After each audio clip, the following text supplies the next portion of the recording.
మేషరాశి వారికి సూర్యభగవానుడు ఏడాది తర్వాత మకర రాశిలో సంచారం చేయనప్పుడు రాజ్యస్థానంలో అవడం వలన వృత్తులలో, ఉద్యోగాల్లో, వ్యాపారాల్లో స్వల్పమైన ఇబ్బందులు ఉండే అవకాశాలు ఉన్నాయి. ఎందుకనగా మకర రాశిలో రవికి శత్రుస్థానం అవ్వడం వలన పై అధికారులతో ఇబ్బందులు, సహ ఉద్యోగస్తులతో ఆటంకాలు, కింది స్థాయి ఉద్యోగస్తులు మీ పైన నిఘా నేత్రం ఉంచారని చెప్పి గుర్తుపెట్టుకోగలగాలి. ఇలాంటి గడ్డుకాల సమయంలో మీరు ఉద్యోగాన్ని మారడం, ఇల్లు మారడం, కొత్త కొత్త వ్యాపారాల ప్రయోగాలు చేయడానికి కన్నా మౌనంగా, ధ్యానంగా, ఆధ్యాత్మిక ఉండే ప్రయత్నం చేయండి. ఉనికిని కోల్పోకుండా ప్రశాంతమైన వాతావరణంలో జీవితం పొందడానికి ప్రణాళికలు ముందస్తుగా రచించుకోండి అని చెప్పి జ్యోతిర్విజ్ఞాన విషయ సూచిక. వృషభ రాశి వారికి రవి భగవానుడు ఏడాది తర్వాత మకర రాశిలో భాగ్యస్థానంలో శత్రుస్థానంలో సంచారం చేయడం వలన వివాహమైన దంపతులు, ప్రేమికులు, భార్యాభర్తలు వారి యొక్క వయసుతో తారతమ్యం లేకుండా ఉండబడినప్పుడు అనేక రకాలైనటువంటి ఒకరిపైన ఒకరు అపోహలు, నిందలు, నిట్టూర్పులు, పగ, ప్రతీకారము, ఆవేశానికి ఇద్దరి మధ్యలో కేంద్ర బిందువు అయ్యే పరిస్థితి ఉంటుంది. ఇలాంటి కాల సమయంలో మౌనం, ధ్యానం, ఆధ్యాత్మికత, ఆలోచన అన్నిటికన్నా పదునైనటువంటిది నోటిలోంచి వచ్చే మాటలు. కనుక పదునుగా మాట్లాడకుండా, పౌరుషంగా లేకుండా, మంచితనంతో ఇద్దరి యొక్క అభిప్రాయాలని గౌరవించుకోగలిగితే పచ్చడి సంసారంలో పూలవనం లాంటి మీ జీవితం బాగుంటుంది. లేకపోతే పచ్చడి సంసారంలో నిప్పులు పోసుకొని మీరు ఎడబాటయ్యే పరిస్థితి చాలా అధికంగా ఉంటుంది. తస్మాత్ జాగ్రత్త. మిథున రాశి వారికి అష్టమ స్థానంలో, ఆయుస్థానంలో మకర రాశిలో ఏడాది తర్వాత సూర్యభగవానుడు సంచారం చేయడం వలన వృత్తులలో, ఉద్యోగాల్లో, వ్యాపారాల్లో స్వల్పమైనటువంటి ఇబ్బందులు ఉండేటువంటి అవకాశాలు ఉంటున్నాయి.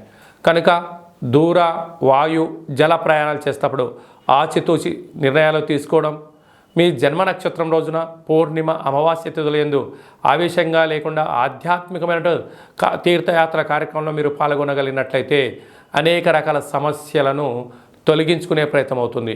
అదే కాకుండా వృత్తులలో, ఉద్యోగాల్లో, వ్యాపారంలో స్వల్పమైన ఆటంకాలు ఉండినను ఇది తాత్కాలికమే అని చెప్పి మీరు గుర్తుపెట్టుకోగలిగినట్లయితే ఇలాంటి కాల సమయంలో జ్ఞానంగా ఉండడం, ఆధ్యాత్మిక చింతన ఉండడం, సూర్య నమస్కారాలు, సూర్యారాధన చేయడం వలన అనేక రకాల సమస్యలను, అనారోగ్య సమస్యలను కూడా పారదోలే ప్రయత్నం చేసుకోండి.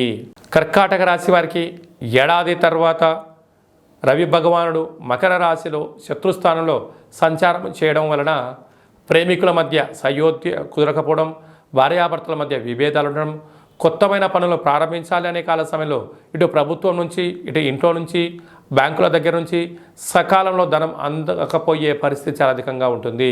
కనుక ఇది ప్రయోగాలకు, పరీక్షించుకోవడాలకు ఇది సరైన సమయం కాదు.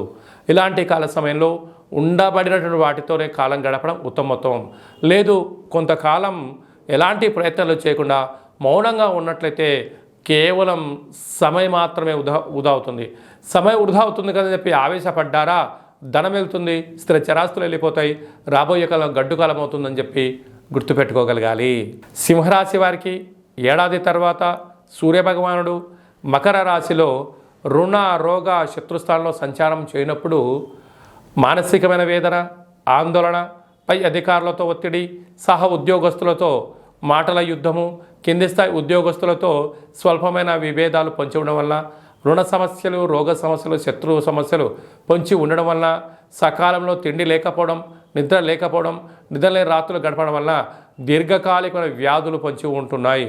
కనుక వీటన్నింటిని పక్కన పెట్టి మంచి తిండి, మంచి నిద్ర, తగు వ్యాయామం చేయడం వలన రుణ, రోగ, శత్రు సమస్యల నుంచి బయటపడడానికి చాలా అవకాశాలు ఉన్నాయి. కనుక మంచి సమయం మించినా దొరకదు. ఇలాంటి కాల సమయంలో మౌనమే ప్రధాన ఆయుధంగా భావించండి. కన్యరాశి వారికి ఏడాది తర్వాత మకర రాశిలో రవి భగవానుడు సంతాన స్థానంలో సంచారం చేయడం వలన నూతనంగా వివాహమైన వారికి పుత్రిక సంతాన యోగం కలగబోతుంది. కాకపోతే వారి యొక్క ఆరోగ్య పరిస్థితి అంతగా అనుకూలించలేదు. చిన్నపిల్లలకు సీజనల్గా వచ్చే వ్యాధులు అధికంగా పొంచి ఉన్నాయి. ఫుడ్ విషయంలో కానీ, నీటి విషయంలో కానీ, వాతావరణ విషయంలో ఎన్నో జాగ్రత్తలు వహించి తీరాలి. లేకపోతే వారు నిత్యము రోగాలతో బాధపడము, మీరు ఇబ్బంది పడము, నిత్యము హాస్పిటల్ చుట్టూ ఔషధ సేవనాలు పొంచి ఉన్నాయి. తస్మాత్ జాగ్రత్త.